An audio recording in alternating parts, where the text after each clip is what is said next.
Hi everyone, I hope you're doing well. My name's Katie and I post book-related videos every single Wednesday, and I have been in this apartment for 4 months and I think I finally figured out how to master the lighting. But anyway, today we're going to be talking about one of my favorite topics to talk about on this channel. It's been one of my favorite topics since I started this channel about 7 years ago, and that is Miss Gillian Flynn. As many of you have probably also noticed, Gillian Flynn has not published a full-length novel since Gone Girl, which came out a whopping 6 years ago, and more information has started to trickle out on her next book. For a while, I was even wondering if she was ever going to write a book again, since a lot of her work, especially these days, seems to have to do more with TV shows and movies that she's writing scripts for, which I'm not complaining about, but finally some information has started to come out about her next full-length novel. Now, I will say up front, we don't know the title, we don't know the plot exactly, and we don't know when it's coming out. So if you're here to listen to those details, it's not going to be in this video, but I did read as many articles as I could to just scrounge up as much information as I could, so you don't have to go out and read those articles, and instead you can come here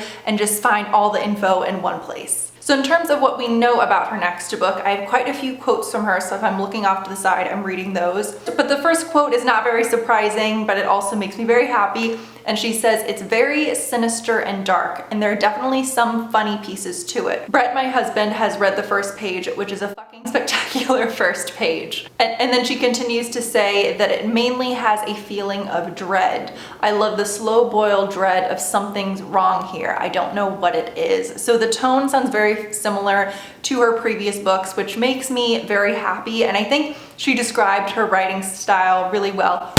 Sorry, I was killing a fly. But when she says that something's wrong here, but I don't know what it is, I think that encapsulates her writing just perfectly. It's not straight up horror. It might have, gory elements. It might even have very scary elements. But what carries her tone so well and what's so distinctly Gillian Flynn is even the first sentences of her book, just something feels off and feels very disquieting, even if it's not straight up horror. And then she has also said that, like her other books, it's going to be set in the American Midwest. And the most specific, oh my God, there's another fly. If any of you have home remedies, ever since I moved to Georgia, there are these tiny little flies. They look kind of like fruit flies, but I'm gonna be honest, there's never fruit sitting out at this apartment, so I don't know where they're coming from. So if anyone has advice, please let me know. But as I was saying, the most specific details that she has given out about this next book, at least plot-wise, are what I'm about to say. And she says that it will be set in the American Midwest, and it will pay tribute to Norman Mailer's classic Pulitzer Prize winner, The Executioner's Song, which was a book that was published in 1979, and then it was turned into a movie with, I think it's Tommy Lee Jones, a few years later. And this is all nonfiction. It's a true story, and I'll get into what that's about.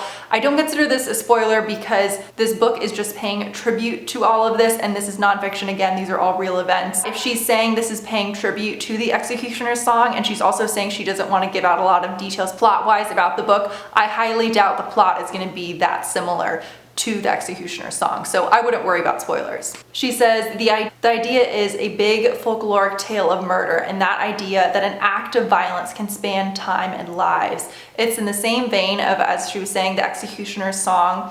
I've been thinking about the idea for a year, and it's amazing how much it's taken over my thoughts now that I've had a little more calm and downtime. It jumps into your brain.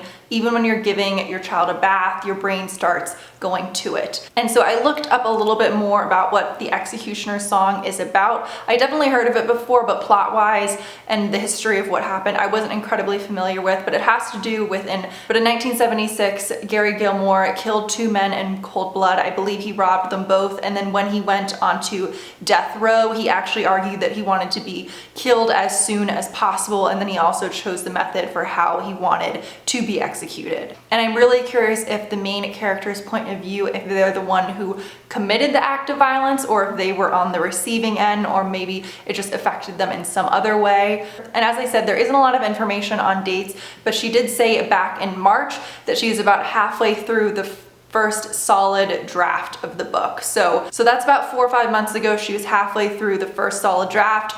I do not work in the literary world, but if any of you out there do and you have any kind of idea for if she was at that point in time back in March, how long do you think it would take to get the full published book out to everybody? I'm guessing not for at least another year or two. She also has talked a fair amount about why it's taken her so long to come out with another full-length novel, and I came across this quote which I thought was interesting, and it was also kind of what I had expected. And she said, "I'm writing a new novel. In fact, I've written the first chapter in the past couple weeks, but I know I can't win. If it's too much like Gone Girl, I will get criticized, and if it's totally different, then there will be people who are disappointed that it's not enough like Gone Girl." And the combination of this quote and her talking about the Executioner's Song and how it's going to pay tribute makes me definitely think that this is not going to be a Gone Girl sequel, and I know that's what a lot of people thought her next book would be, or maybe were hoping it would be, because when she talks about this singular act of violence, it doesn't make sense in my mind that if that's going to be the tone of the sequel, that would be following Gone Girl. At least the two don't really mesh in my mind. And personally, and I'm very curious to hear what you guys think,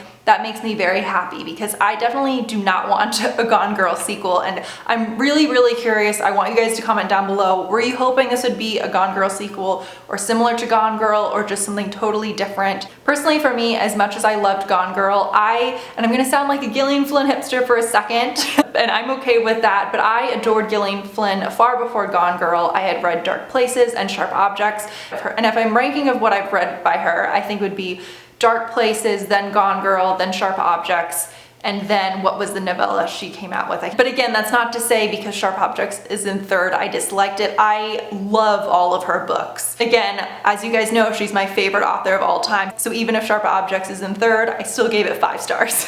But back to what I was talking about, I'm very happy to hear that, at least hoping, and again, this is a little bit of a guess, that it's not a Gone Girl sequel. I'm just a little tired of Gillian Flynn always being associated with Gone Girl, and that's one reason I'm so happy that Sharp Objects is out right now. I'm really enjoying the show, and I will have a video review wrapping it up once all the episodes are out. But I'm excited for her to just be known as a wonderful author and not just as the wonderful author of Gone Girl. So that is all the information we have so far. If you guys have heard anything else, please let me know. And again, I'm really curious to hear, do you guys want this to be similar to Gone Girl? That's not a bad opinion to have by any means, even though it's not similar to mine. I'm really curious. And what is your favorite Gillian Flynn book? So I hope you guys have a wonderful rest of the week, and I'll see you guys next Wednesday.